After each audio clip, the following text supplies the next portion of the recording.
మా చుక్కమల్లి చెట్టుకి ఈరోజు మొగ్గలు చాలా ఫుల్గా వచ్చినాయండి. చక్కగా మసరుగా వాన పడుతూ చిన్న చిన్న చినుకులు పడుతూ ఉంటే అసలు ఆ చెట్టు ఆనందంగా చూడండి ఎంత బాగుందో, ఎంత హాయిగా ఉందంటే ఈ చల్లదనానికి ఆ చెట్టుకి చాలా కదా.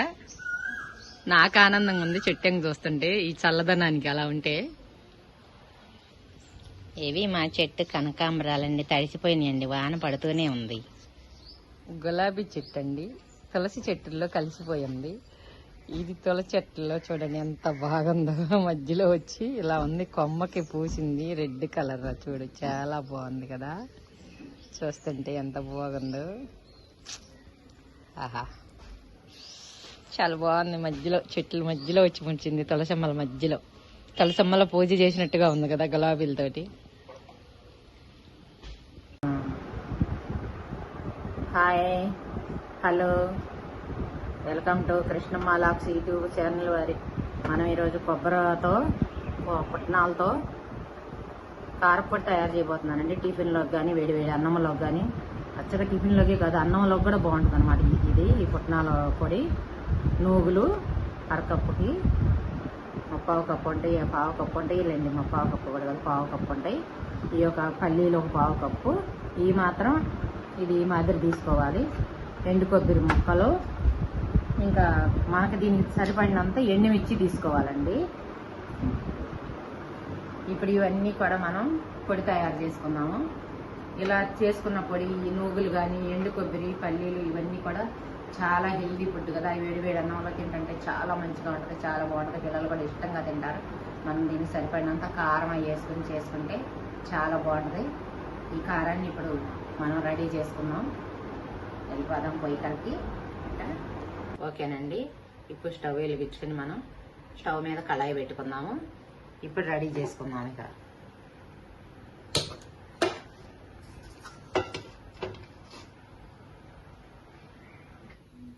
ఒక్కరు ఆయిల్ వేసుకుందాం అండి. దీంట్లో ఎక్కువ అవసరం లేదు, కొంచెం ఆయిల్ వేసుకుని ఇప్పుడు ఈ వేయించుకుందాం. ఎండు కొబ్బరి ఏగదు కదా గబక్కన, అందుకని ఎండు కొబ్బరి వేయించుకుందాము ముందు.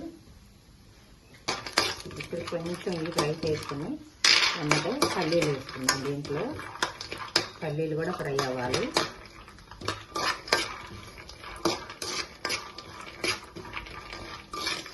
ఇవి కొంచెం లేటుగా అవుతాయి కదండి, అందుకని నేను ముందుగా ఈ పల్లీలోను ఎండు కొబ్బరి వేసాను అన్నమాట. ఎండు కొబ్బరి కానీ పల్లీలు కానీ పిల్లలకి తింటుంటే మంచిదండి. ఇడిగా అయితే తినరు కదా, ఈ విధంగా పెట్టామనుకోండి చక్కగా తినేసేస్తారు పిల్లలు. ఆయిల్ కూడా ఎక్కువగా ఉండదు కాబట్టి మంచిది ఇది. ఇప్పుడు దీనిలో ఎండుమిర్చి వేసేసుకున్నాం. నేను ఎండుమిర్చి తర్వాత వేస్తున్నాను, ఎందుకంటే ముందే వేసామనుకో మాడిపోతాయండి, వాటితో పాటు ఫ్రై అవ్వు, అందుకని తర్వాత వేస్తున్నాను. అవి కొంచెం ఫ్రై అయిన తర్వాత చూసారా ఫ్రై అయిపోతాయి. ఇంకా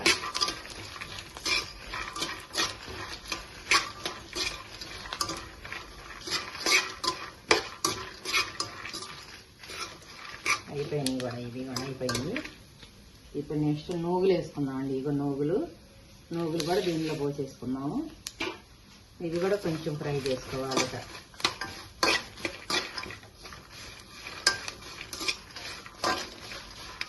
చాలా టేస్టీగా ఉంటుందండి. అసలు ఇడ్లీలు కనుక జల్లుకునేది నెయ్యి వేసుకుని తింటుంటే ఉంటుందండి, సూపర్గా ఉంటుంది అనమాట. అసలు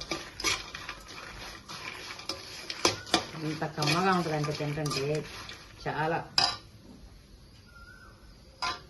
ఇప్పుడు ఏంటనే ఈ పుట్నాలు కూడా కొంచెం మెత్తగా ఉంటాయి కాబట్టి కొద్దిగా ఫ్రై చేసుకున్నాం దాన్ని కూడా దీంట్లో, అప్పుడు చాలా బాగుంటుంది.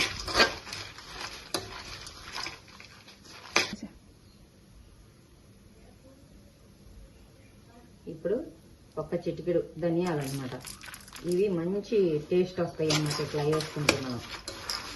వీటిల్లో రుచిగా ఉంటుంది అన్నమాట, కమ్మగా ఉంటుంది. 4 ధనియాలు కూడా వేస్తే దాంట్లో. ఇప్పుడు ఇవన్నీ చక్కగా ఫ్రై అయినాయండి.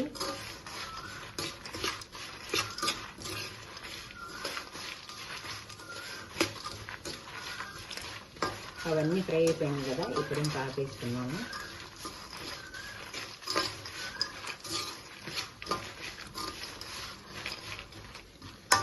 అంతేనండి. ఈ విధంగా అన్ని ఫ్రై చేసుకోవాలి. చాలా సింపుల్. అసలు అన్ని చక్కగా దగ్గర పెట్టుకున్నామంటే మనం చాలా సింపుల్గా ఉంటుంది, చాలా టేస్ట్గా ఉంటుంది, ఉమ్మగా ఉంటుంది. కారం కూడా ఎంత బాగుంటుందంటే తింటుంటే అసలు మీరే చెప్తారు తింటే.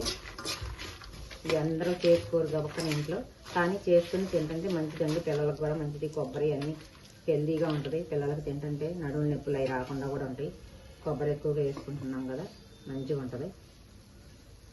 ఓకే అండి, ఇంకా చాలు. స్టవ్ ఆఫ్ చేసుకున్నాం. ఇక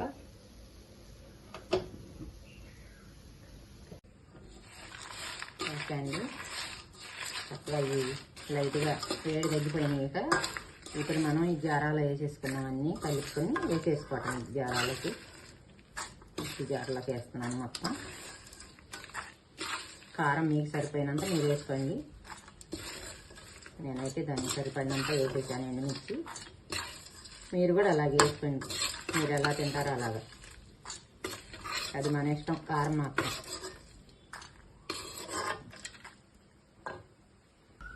ఇదిగండి, దానికి సరిపడినంత మనం రాళ్ళకు వేసుకుంటున్నాను నేను. మనం తర్వాత సరిపోతుంది, ఇంకా అవసరం లేదు కూడాను.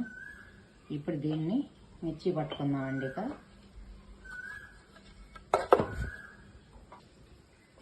ఓకే అండి, ఇదిగో ఈ విధంగా కొంచెం పొలుగ్గా ఇది ఇలా వేసుకుని వచ్చాను నేను.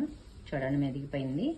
ఇప్పుడు దీనిలో చిన్నీళ్ళపాయ రెబ్బలు కొన్ని వేసేసుకున్నాం. చిన్నీళ్ళపాయలు మాత్రం ఎక్కువ వేస్తానండి నేను. జీలకర్ర వేసుకుందాం. ఇంకా ఒకసారి మళ్ళీ మిర్చి పట్టుకుందామండి. ఇక ఓకే, ఇప్పుడు మిర్చి పట్టుకొచ్చానండి. ఇది కూడా చూడండి అసలు ఎంత పర్ఫెక్ట్గా, ఎంత బాగా వచ్చిందో. చూస్తుంటేనే అసలు ఎంత చాలా బాగుంది. పొడి అసలు చాలా బాగుందండి. పొడి కూడా చక్కగా వచ్చేసింది, ముద్దగా కూడా ఎంత బాగుందంటే చూస్తుంటేనే వాసన వస్తుందండి. మూత తీయంగానే అసలు అసలు నోరు ఊరిపోయినట్టు వస్తుందంట, కమ్మట వాసన వస్తుందన్నమాట. ఈ విధంగా కనిపిస్తుంటే అసలు అన్నం కూరలు కూడా అవసరం లేదండి, చాలా టేస్టీగా ఉంటుంది. నేను ఎప్పుడు తింటూ ఉంటాను వేడివేడి అన్నం వేసుకుని. ఎక్కువగా కూరల కోసం చూడండి నేను. ఇది ఉంటే చాలు, 2 ముద్దలు తినేసి మజ్జిగతో తినేసి లేచేసేస్తాను అనమాట. అంత కమ్మగా ఉంటుంది ఈ కారం పొడి. ఈ విధంగా చేసుకుంటే చాలా టేస్టీగా ఉంటుందండి. ఇది మీరు ఒక గాజు సీసాలో కానీ ఏదన్నా బాక్స్లో కానీ స్టీల్ బాక్స్లో కానీ పెట్టేసుకుంటే ఫ్రిడ్జ్లో కూడా పెట్టవసరం లేదండి, చాలా రోజులు నిల్వ ఉంటుంది కారపొడి కూడా ఇది. ఎందుకంటే శనగపప్పు కూడా, పల్లీలు కూడా నేను కొంచెం ఫ్రై చేశా కదా, అసలు చాలా రోజులు ఉంటుందండి ఇది. డౌటే అవసరం లేదు, మీకు నెలలు ఉంటుంది. ఎక్కడికన్నా స్టోర్ చేసుకోవడానికి కూడా పంపించచ్చు పిల్లలకి తినేటప్పుడు కూడా, కాలేజీలకి అట్లాగా. చాలా మంచిగా ఉంటుందండి పొడి ఇది. ఈ విధంగా చేసుకోండి మీరు కూడా. సూపర్గా అంటే సూపర్గా ఉంటుందండి. నచ్చితే లైక్ చేయండి. ఇదిగోండి, ఇది ఈ విధంగా చేసుకోండి. ఇక అసలు చాలా టేస్ట్గా ఉంటుంది, కమ్మగా ఉందండి. కారం పొడి మాత్రం వాసన గుమ్మాలు ఇచ్చిపోతుంది. అమ్మటే నేను బాక్స్లో పెట్టేయాలి, స్మెల్ బాగుండా. ఇక చాలా టేస్ట్గా ఉంది. ఈ విధంగా చేసుకోండి. నేనైతే ఈ వాసనకి ఉండలేకపోతాను, తినేసేస్తున్నాను. చాలా బాగుందండి, అమృతం లాగుంది. వేడన్నం వేసుకుని నెయ్యి వేసుకుంటే అసలు ఏ కూర అవసరం లేదనమాట, అంత బాగుంది. చాలా రుచిగా ఉంది. వాసనకు తినేయాలనిపించింది, తినేసాను. కారం కూడా లేదు, పర్ఫెక్ట్గా సరిపోయింది, మంచిగా ఉంది. ఉప్పు అన్నీ సరిపోయినాయి. ఈ విధంగా చేసుకోండి. పిల్లలు అందరు ఇష్టంగా తింటారు, టిఫిన్లో కానీ ఉంటాను. నచ్చితే లైక్ చేయండి, షేర్ చేయండి, సబ్స్క్రైబ్ చేయండి, కామెంట్ రూపంలో తెలియచేయండి. అందరికీ బాయ్, నమస్తే.